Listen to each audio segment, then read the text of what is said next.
What's up, everybody? This is Steve the Shredder here with you guys again. Now, I had originally planned to do this video on this silly little webcam right here that I decided to use, but this thing was just pretty much too low. You know, couldn't really hear me, so now I'm just using my headset, where probably everybody can hear me better, so what a waste. And this video I'm going to be doing is going to be my WWE Extreme Rules. Sure, Alright, I had to make sure my TV was muted. Anyway, this is going to be my Extreme Rules 2014 picks and predictions. Now, last pay-per-view I did, which was WrestleMania 30, which wound up being failed at times 100 because it just really was not a great pay-per-view to me. I know some people disagree. I don't care. It sucked. So let's begin now with the matches. Now, this one will be like the the pre-show, and thank God it's not going to be like on the pay-per-view. It's the midget match between El Torito, whatever hell, El Torito from the tag team with yeah, I can't even remember their name. I just don't even care for them that much because they're just Los Matadors. Yeah, whatever. Ole. A waste. A waste of a tag team and waste of talent. Because it's the guys that are in there, you know who they are. It's Primo and Epico, Diego and Fernando. Yeah, not a great tag team either, and not a great match either because he's taking on Hornswoggle in a WLC match, which is referring to TLC. But just because they're doing something like this and making it, this is absolutely stupid. It really is. I mean, I don't even give a shit about this. Hornswoggle is heel again, like the first time when he was with Finlay as, little bastard. Back in that time it was TV14, they could call him that. And now with him with 3MB, and that is, again, a waste. It's just stupid. It really is. So anyway, El Torito gets the win. I don't even know how, as I'm not even just going to get into that. Ole. And also, I'm wearing a wrestling shirt as well. It's kind of a jersey, maybe, but I'll let you see it. It's a Triple H jersey. This thing's pretty cool, actually. It's lightweight. My mom got it for me back in at a thrift store, I think, and I showed you it in my wrestling t-shirt collection. Please check it out. Now we'll move on to, which will probably be the opener, although I could be wrong, but I'm just going to try. And the match is going to be, I think it's probably going to be this. It's a 2-on-1 handicap match with R-Truth, What's Up, and Xavier Woods, a.k.a. Consequences Creed from TNA, taking on Alexander Rusvev, or I don't even know how to pronounce it. I don't even like this guy. Bulgarian, big ass guy. Yeah, and just easily I think it's going to be the Alexander Bulgarian guy, just like that, just because he's like winning a lot of matches while squashing his opponents like Zack Ryder, which was a waste, just really was saying that. So the big Bulgarian guy wins. Next, we have a triple threat match between Rob Van Dam, and we also have Jack Swagger and Cesaro, or aka the Paul Heyman guy, because he is a Paul Heyman guy. Although it is on like Antonio Cesaro or whatever, but it's just now called Cesaro, just like that. Now, I only care for like two people that could win this one. That's Rob Van Dam or Cesaro. Jack Swagger just really has no chance because he's pretty much just doing nothing. He's still got Zeb Coulter with him, but really no big deal anyway like that. Honestly, either Cesaro or Rob Van Dam gets it, but if I had to pick, I'd probably go with Cesaro because he's doing so well, and he's definitely going to be a future champion soon. Excuse me, a future Intercontinental Champion for sure because he's already been a United States Champion, and pretty soon he could be a future champion, like WWE World Heavyweight Champion one day. He will, but Intercontinental for sure. So Cesaro wins with his finisher by pinning Jack Swagger, I think. Next, we move on to the piss break match, which is to everybody's delight, and that is Paige defending her Divas Championship. Now, I do like this girl, don't get me wrong. She's only 21, you know. She is cute and stuff. She's English as well, and I think she's the first English-born person to be a WWE Divas Champion. And I have to say, I am impressed with it. I'm glad that she is. She's better than AJ Lee, because I was really getting tired of her as champion. It was this time for somebody else to be a champion, and finally we do have a new one. But she's not facing AJ Lee for the championship. It's going to be Tamina Snuka. I know I mispronounced that. Tamina Snuka, the daughter of the Hall of Famer Jimmy Snuka. James Ryher, or whatever it's spelled as. Her real name is Sarona Ryher, and her brother is also a former WWE wrestler. You remember back in the day from the tag team Deuce and Domino? Well, his name is Deuce, and his real name is Jimmy Ryher. Ryher, I don't even know how it's pronounced. I think it's Ryher, or Ryher. Yeah, so anyway, now, I don't really care either who wins in this one either because, well, Tamina's never been a Divas champion, I believe. No, she has not. I don't really care, you know. This may be a pretty good match, you know, between these two. It may not be, you never know what could tell, and the card could change, you know. Well, it may not, but, I'm probably going to go with Paige to retain because she has a run going now and she's a champion. I expect her to probably be a champion for at least 3 months, maybe, or 2. Maybe not that long, but it would be good to see Tamina win as well. But we'll find out. Next, let's move on to, let's do this one.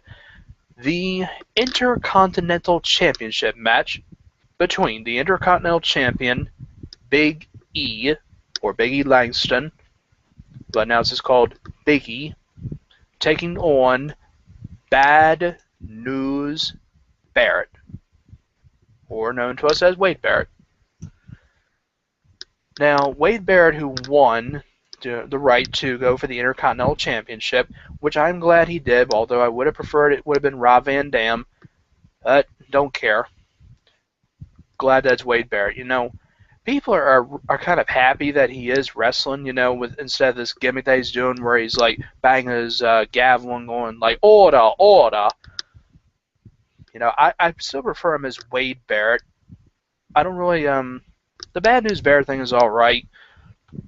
But, let's see, for who I think will win in this, let me see. I don't really know, let me see, I think I'm just gonna say this. I'm afraid I have some bad news, and the bad news is the new Intercontinental Champion is going to be Bad News Barrett. I definitely think it will be Bad News Barrett because he should be a champion, you know, because I'm just pretty much tired of the fact that he is not, because he has been an Intercontinental Champion before, and I think he's been has he been no, he's been Intercontinental Champion. Well, 3 times he has. He's never been. I was going to say he was a World Heavyweight Champion or WWE Champion, and he has not been. My mistake. So yeah, Bad News Barrett, Wade Barrett, wins and is a 4-time Intercontinental Champion. And Cesaro will definitely face him in a one-on-one match, probably Payback or whatever pay-per-view, maybe. Although Big E could retain and he could take on Cesaro instead, but I'd rather it be Bad News Barrett, Wade Barrett, and Cesaro. That would definitely be a good match. An England man versus a Switzerland man. Be a pretty good match. Alright, now we'll move on to this one, which is going to be the rematch from WrestleMania 30. And that is this guy, John Cena, taking on Extreme Rules. We're here. Bray Wyatt of the Wyatt family. So, these two facing off against each other in a steel cage, it should be pretty good. John Cena did win the match at WrestleMania 30, which I really didn't see, and a lot of people said it was a pretty good match. I don't really have any comment because I did not see it. Didn't even care for the pay-per-view. But for this one, I'm hoping for sure that Bray Wyatt gets the win over John Cena. Because a lot of people like the Wyatt family and everybody is tired of John Cena. I have nothing to say about him because I could go on and on about whatever. I'll just say he wins too much, that's all. And I don't care for him still.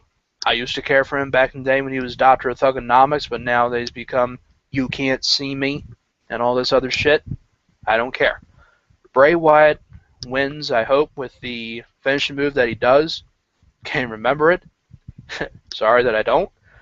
And we'll move on, and let's just get out of that. Bray Wyatt wins again. Okay, well, this one is probably going to be the next match. It's probably not going to be the main event.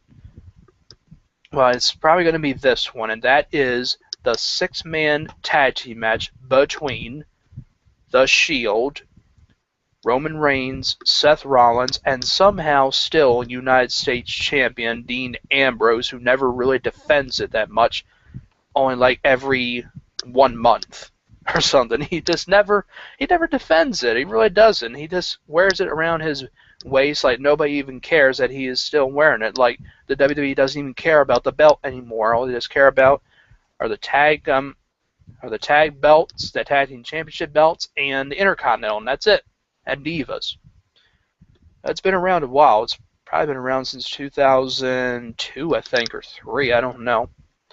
But anyway, The Shield taking on Evolution. And I say it this way, Evolution, because it is not Evolution without Ric Flair. Now, Flair, who was on Raw, winds up signing himself with the Shield instead. I don't think he'll be in their corner or anything. But really, it's not Evolution, because you have Triple H, who is pretty much almost bald, has no more hair on his head. Back in the day when he did have hair and the way he looked, and that goatee as well, and that beard or whatever, but he was pretty much clean shaved as well. And you have Randy Orton and Batista, or Bootista. Back in the day, Evolution was great. I wasn't really a huge fan of them. It started off with like Triple H and Orton and Flair, and then Batista came as well. But, yeah. Their theme song is great as well, sung by Motorhead, who sings pretty good theme songs for wrestling. Let's see, back in the day, like I said, like the way it looks now, both of them just don't really have much hair on their head. Like Triple H doesn't, Orton doesn't. You remember back in the day when Triple H had his long blonde hair. Randy Orton had hair as well, and he was the Legend Killer back in that day. Now he's just the Viper. And Batista back in the day when he was good to watch, and now he's not, and they just call him Bootista because they don't even care that he's back. And I don't know what to call them. I'll just probably call them the authorities or whatever, just because they are not Evolution. So for who wins this one, I am definitely going with Sierra, Hotel, India, Echo, Lima, Delta, Shield. Believe in the Shield.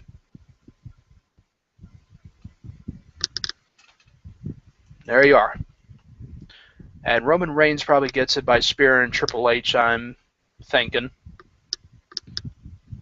Just guessing. So, there you are.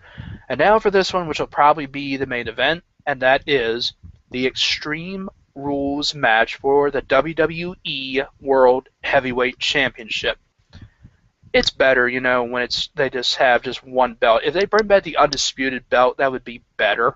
Or if they would have named it the Undisputed Championship, but they decided not to and just go with the WWE World Heavyweight Championship, which really isn't that much of a difference. When you just call it WWE World Heavyweight Championship, It's like they're only focusing on the big gold belt instead of the new one. It looks almost like the United States Championship that The Rock introduced. Yeah. So anyway, the WWE World Heavyweight Championship match between the returning Kane, finally back with the mask, and no more of the big machine with a red tie.